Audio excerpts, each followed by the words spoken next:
Hello, magandang hapon sa inyong lahat. So, meron tayong pag-uusapan na mukhang marami din tayo na pwede matuto dito. Ito ay tungkol dun sa post ni Gadget Sidekick, no? Na may binabalik siyang item sa Shopee.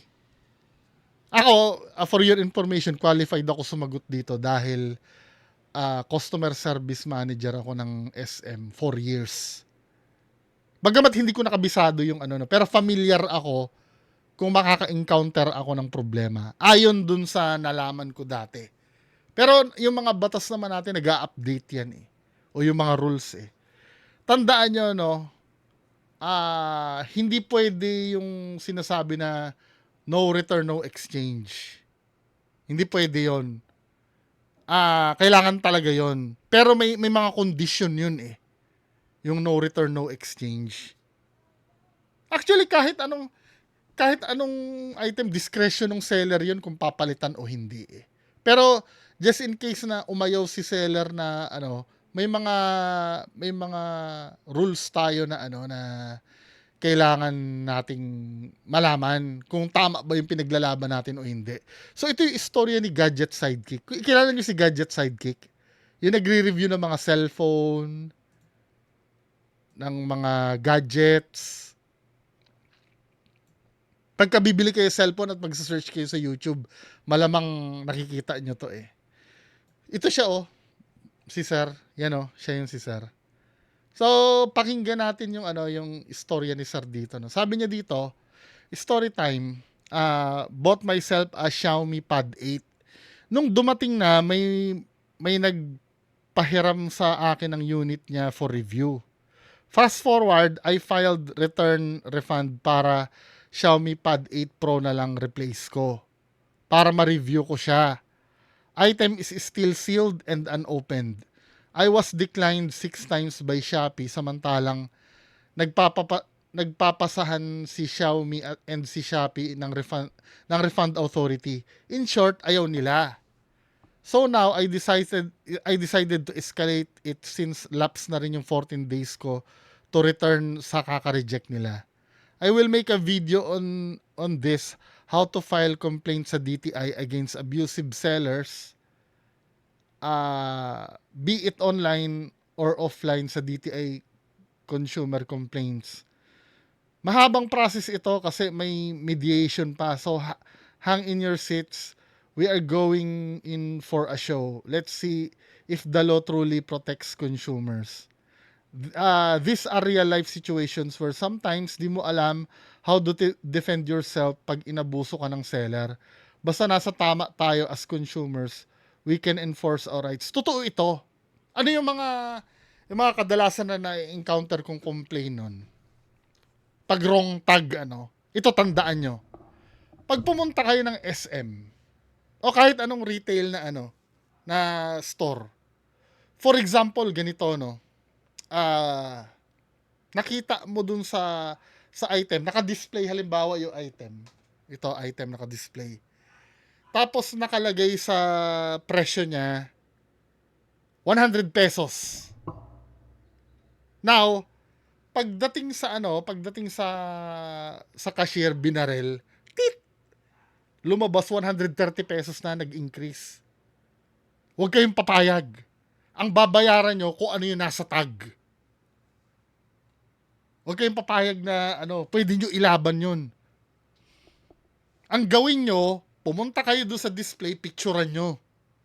Make sure na yung tag tamang-tama doon sa barcode nung may barcode ito eh. Walang barcode pala to. Pero may barcode yung item. I-make sure nyo na tama yung presyo. Ay, tama yung barcode at yun talaga yung presyo na nakita nyo. Pwede nyo ilaban yun. Ilang beses kami nagbayad dyan. Kasi, pwede kang pagmultahin ng DTI dyan eh. Walang takot ang dyan, ang SM at Robinsons, maniwala kayo sa akin. Pag mali yung tag nila, ilaban nyo yun. Hindi, nakalagay daw 100 eh.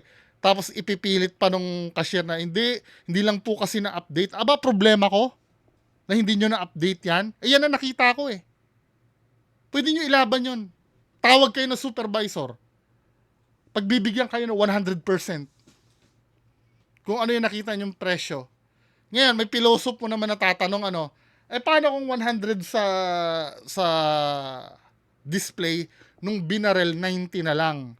Malamang hindi mo na ilalaban yun. Pabor sa'yo na mas mababa yung yung yung presyo sa counter. Alam, ilaban. Hindi, nakita ko doon 100. Yung mga common sense na lang. Pero pag yung mataas yung binarel, ang dami naming dyan. May tinatawag kasi na ILREX Doon lilitaw yung mga yung mga discrepancy at yun ang babayaran ng mga taga-store. Kasi pagkukulang yun. Kasi every morning may nilalabas na price event listing sa server. Obligado talaga yun na i-check ng mga sales personnel yon. Kaya huwag kayong maaawa na hindi, kawawa naman sila, macha-charge sila. Hindi nila ginawa yung trabaho nila Take note ha, galing ako sa selling po. Kasi nararanasan namin yan. Pagkukulang talaga namin pag hindi namin na-update yung price. Ilaban nyo yun. Karapatan nyo yun. Minsan nga di ba may mga introductory price katulad nung sa Ace Hardware kami. Yung portable electric fan, dati 300, 50% off. Kinabukasan nag-bounce na sa normal yung presyo. 600 pesos na siya. Ang laki. Naiwan dun yung mga lumang tag. Talagang bayad kami nun wala kami magagawa dun. Kasalanan namin Kasi every morning, binabato ng server galing head office yan Na hoy, baguhin nyo tong presyo. Kung tutulog-tulog kayo, hindi nyo mababago, kasalanan nyo yun. Diba? Kasi kung kakaawaan nyo yun, tulong din kasi yun sa mga tao sa store.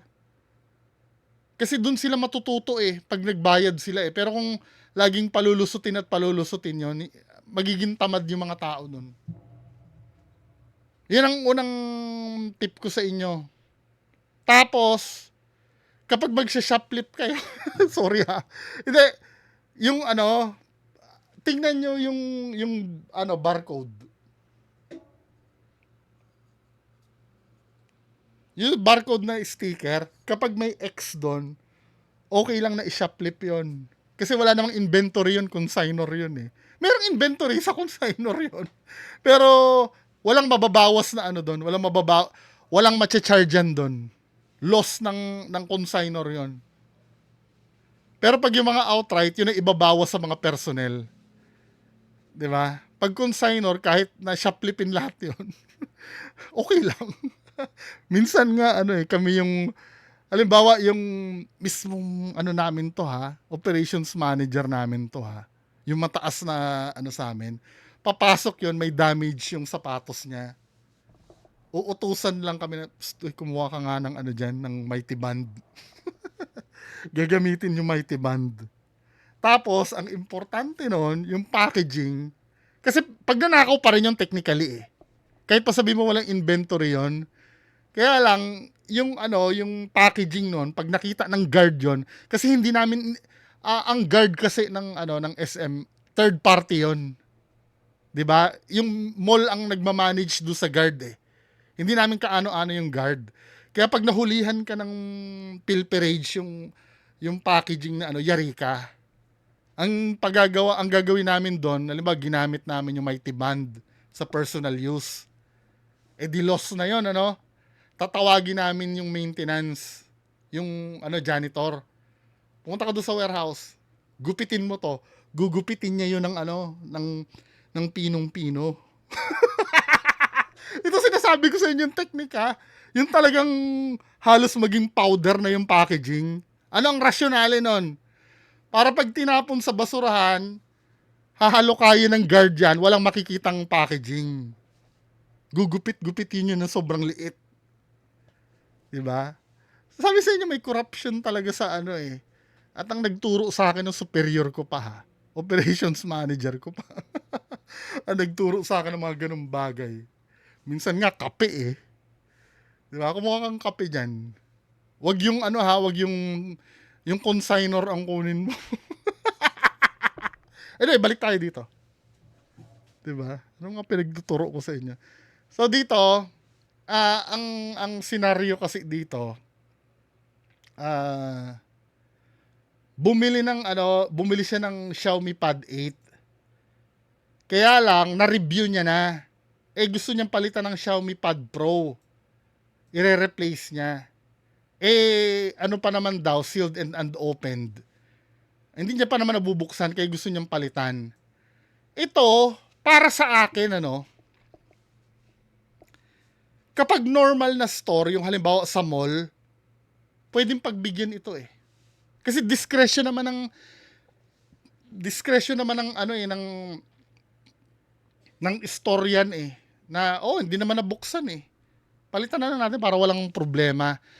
However, itong nangyari kasi na to ay sa online, meaning yung seller niyan gumastos yan ng packaging, gumastos kasi siya ng shipping kung ire-return mo yan, shoulder na naman ng seller yan. Hindi ka talaga papayagan yan kasi napagastos na rin sila Ang gagamitin na nilang panlaban dyan, yung rule ng DTI na hindi ino-honor yung change of mind. 'Di ba?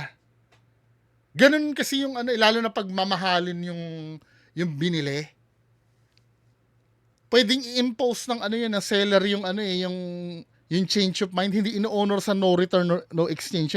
Ano mga sakop ng no return ano ang mga bagay na pwedeng isole? For example, pag yung nabili mo defective. Or yung nabili mo, hindi yun yung item na in-order mo. Ang in-order mo ay ganito, tapos ang dumating ganyan. Yun, pwede mong ipalit. Nasa resibo naman kasi yun For example, Xiaomi yung in-order niya, ang dumating sa kanya, Vivo. Pwede niyang ipalit. Hindi ito yung order ko. Yun, pwede yun. Kasi pagkakamali talaga ng seller yun Pero yung ikaw mismo ang bumili, tapos, hindi mo na trip, hindi mo pwedeng isoli yun. Kasi ikaw nag-decision nun Pero pagdating sa mga sa mga gamot, pwede yun.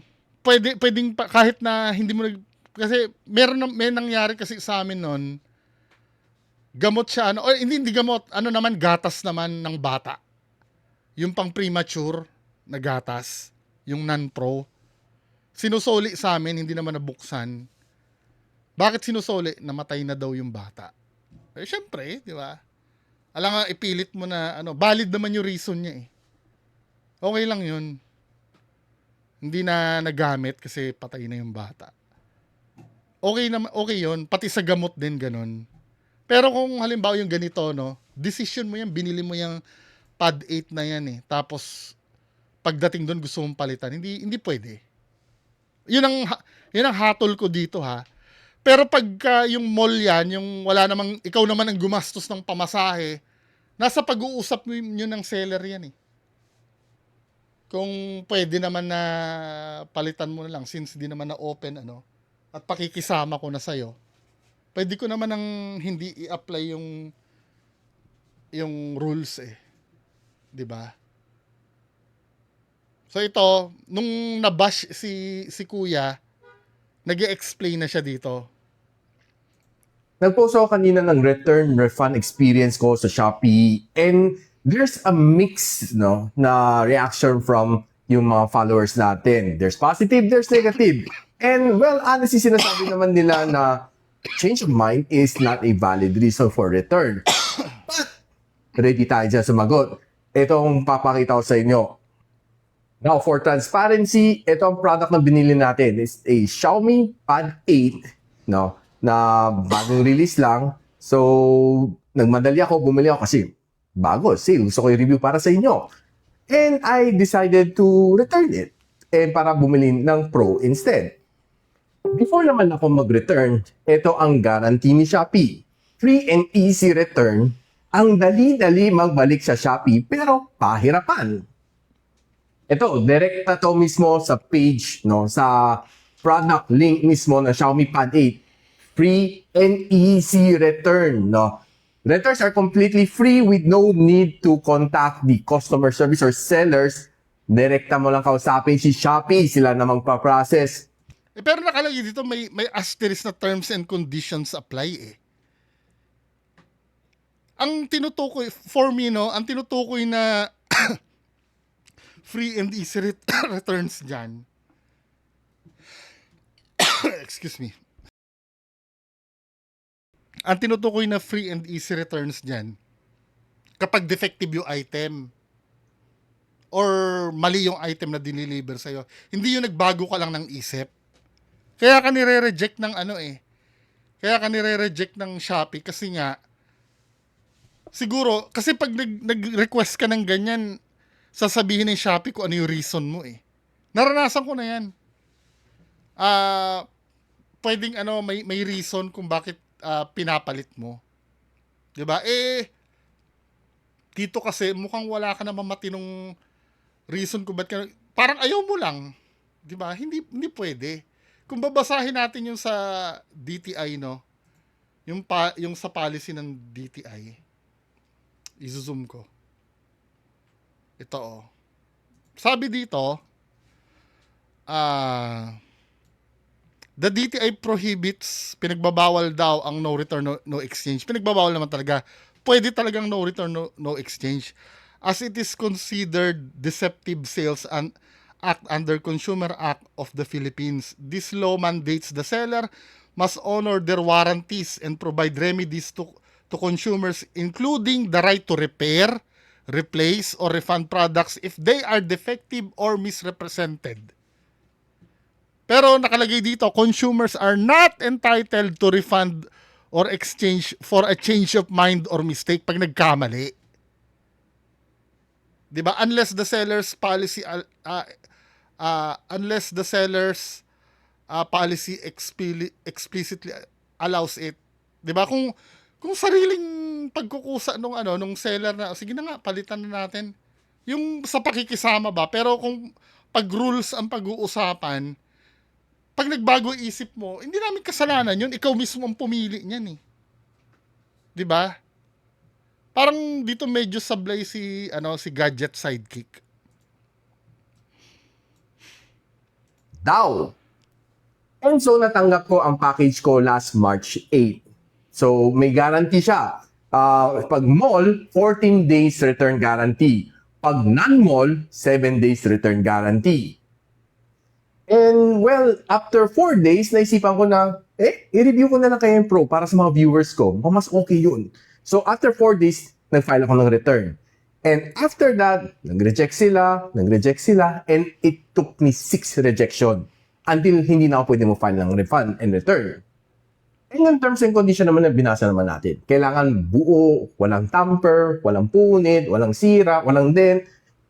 Na-follow naman natin. And so after 6 attempts, walang condition? tamper, walang Sellers have right to refuse if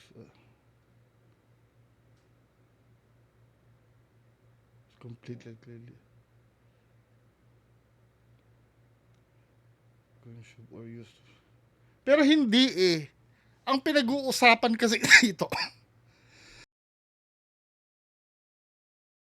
ang pinag-uusapan kasi dito, yung proseso na ng pag-return, pag pinayagan ka na, mag-return.